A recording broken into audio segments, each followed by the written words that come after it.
हरे कृष्णा। आज के इस वीडियो में हम आपको सुनाएंगे देवउठनी एकादशी 2025 की संपूर्ण व्रत कथा, जिसे देवउठनी एकादशी व्रत के दिन सुनने से भगवान विष्णु और माता लक्ष्मी की विशेष कृपा प्राप्त होती है। जीवन में सभी प्रकार की धन समृद्धि की वृद्धि होती है। आपसे प्रार्थना है कि ये कथा अंत तक अवश्य सुने, क्योंकि अधूरी कथा सुनने से पाप लगता है। और कथा शुरू होने से पहले हमारे चैनल को सब्सक्राइब करके एक बार कमेंट्स में दिल से जय श्री कृष्णा अवश्य लिखें। भगवान श्री कृष्ण इस कथा को देवउठनी एकादशी के दिन सुन रहे सभी भक्तों की सारी मनोकामनाएं पूरी करें, उनके जीवन को सारे कष्ट समस्याओं से दूर करें। तो आइए अब शुरू करते हैं कार्तिक मास की देवउठनी एकादशी 2025 की व्रत कथा। तो प्रेम से बोलिए श्री गणेशाय नमः। देवउठनी का अर्थ है वो दिवस जब साक्षात भगवान श्री हरि विष्णु अपनी 4 महीने की योग निद्रा से जागते हैं। भगवान विष्णु के योग निद्रा से जागने के बाद ही संसार में कोई भी शुभ या मांगलिक कार्य जैसे विवाह आदि संपन्न हो पाता है। इसलिए शास्त्रानुसार ये साल की सबसे बड़ी और विशेष एकादशी है। इस एकादशी को देवोत्थान या प्रबोधनी एकादशी के नाम से भी जाना जाता है और इसी दिन तुलसी देवी का विवाह भगवान श्री हरि विष्णु के साथ करवाया जाता है, जिसके पीछे की पौराणिक कथा के अनुसार प्राचीन काल में शंखासुर नाम का एक राक्षस था। शंखासुर ने तीनों लोकों में बहुत ही उत्पात मचाया हुआ था। तब सभी देवताओं के आग्रह करने पर भगवान विष्णु ने उस राक्षस से युद्ध किया और वह संग्राम कई वर्षों तक चला। उस संग्राम में वह असुर प्राणहीन तो हो गया और इसके बाद भगवान विष्णु विश्राम करने चले गए। कार्तिक मास के शुक्ल पक्ष की एकादशी के दिन भगवान श्री हरि विष्णु की निद्रा टूटी थी और सभी देवताओं ने भगवान विष्णु की पूजा की थी। शिव महापुराण के अनुसार पौराणिक समय में दैत्यों का राजा दंभ हुआ करता था। वह बहुत बड़ा भगवान विष्णु का भक्त था।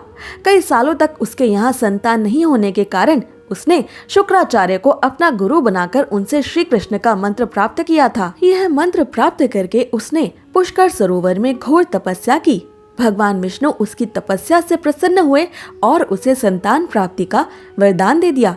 भगवान विष्णु के वरदान से राजा दंभ के यहाँ एक पुत्र ने जन्म लिया। इस पुत्र का नाम शंखचूड़ रखा गया। बड़ा होकर शंखचूड़ ने ब्रह्मा जी को प्रसन्न करने के लिए पुष्कर में उनकी घोर तपस्या की। उसकी तपस्या से प्रसन्न होकर ब्रह्मा जी ने उसे वरदान मांगने को कहा। तब शंखचूड़ ने वरदान मांगा कि वह हमेशा अजर अमर रहे, वह कोई भी देवता उसका वध ना कर पाए। ब्रह्मा जी ने उसे ये वरदान दे दिया और कहा कि वह बद्री वन में जाकर धर्मध्वज की पुत्री तुलसी जो तपस्या कर रही है उनसे विवाह कर ले। शंखचूड़ ने वैसा ही किया और तुलसी के साथ विवाह के बाद सुखपूर्वक रहने लगा। उसने अपने बल से देवताओं, असुरों, दानवों, राक्षसों, गंधर्वों, नागों, किन्नरों, मनुष्यों तथा त्रिलोकी के सभी प्राणियों पर विजय प्राप्त कर ली थी। वह भगवान श्री कृष्ण का परम भक्त था। शंखचूड़ की इतने यातनाओं और दुखों से परेशान होकर सभी देवता ब्रह्मा जी के पास गए और ब्रह्मा जी ने उन्हें भगवान श्री हरि विष्णु के पास जाने को कहा। भगवान विष्णु ने कहा कि शंखचूड़ का वध भगवान शिव के त्रिशूल से ही होगा, अतः आप सभी उनके पास जाएं। भगवान शिव ने चित्ररथ नामक गढ़ को अपना दूत बनाकर शंखचूड़ के पास भेजा। चित्ररथ ने शंखचूड़ को समझाया कि वह देवताओं को उनका राज्य वापस लौटा दे, परंतु शंखचूड़ ने ऐसा करने से मना कर दिया और कहा कि वह महेश्वर यानी भगवान शिव शंकर से संग्राम करना चाहता है। भगवान शिव को जब ये बात पता चली तो वह संग्राम के लिए अपनी सेना लेकर निकल पड़े। इस तरह देवता और दानवों में घमासान संग्राम हुआ, परंतु ब्रह्मा जी के वरदान के कारण शंखचूड़ को कोई भी देवता हरा नहीं पाया।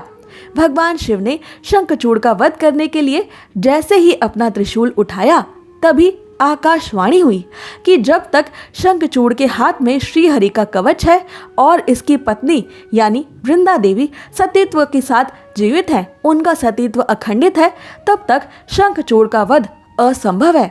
आकाशवाणी सुनकर भगवान श्री हरि विष्णु वृद्ध ब्राह्मण का रूप धारण करके शंखचूड़ के पास गए और उससे श्री हरि का कवच दान में मांग लिया।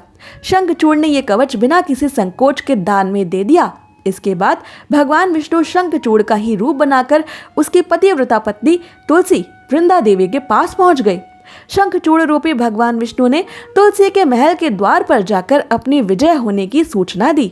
यह सुनकर तुलसी देवी बहुत प्रसन्न हुई और पति रूप में अपने पास आए भगवान श्री हरि विष्णु का पूजन करके वो उनके साथ प्रेम रमण करने लगी। ऐसा कहते ही तुलसी का सतीत्व खंडित हो गया और भगवान शिव ने संग्राम में अपने त्रिशूल से शंखचूड़ का वध कर दिया।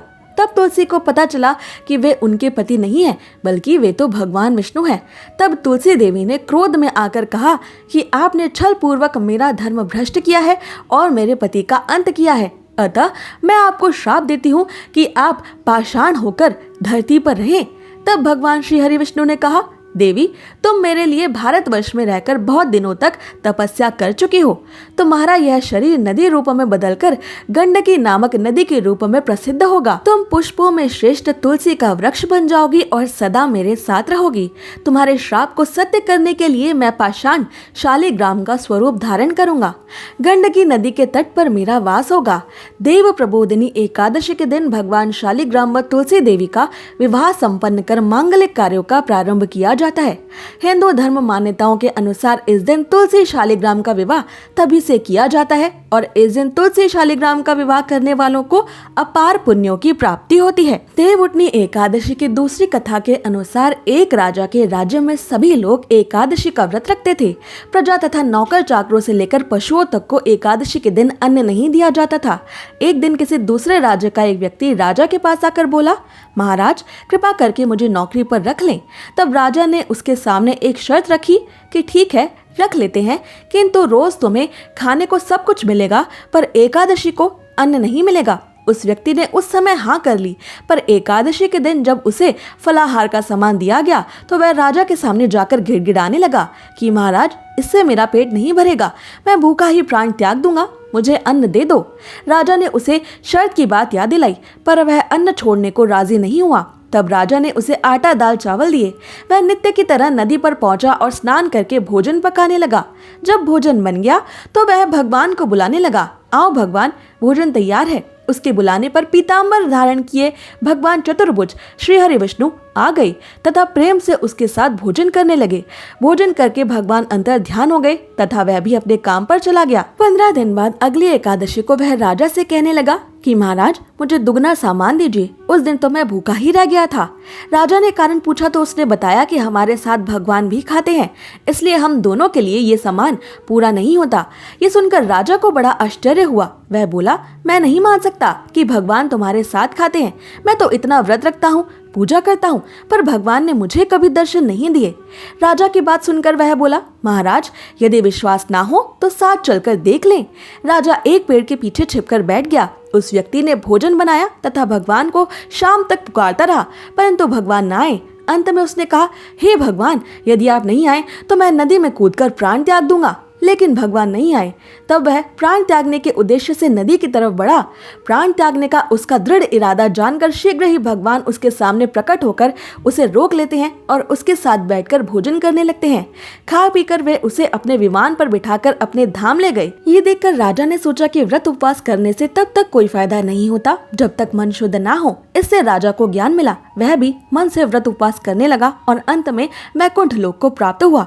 अगर आपको ये कथा पसंद आई तो ऐसी ही कथाओं को सुनने के लिए हमारे चैनल को सब्सक्राइब कर लें।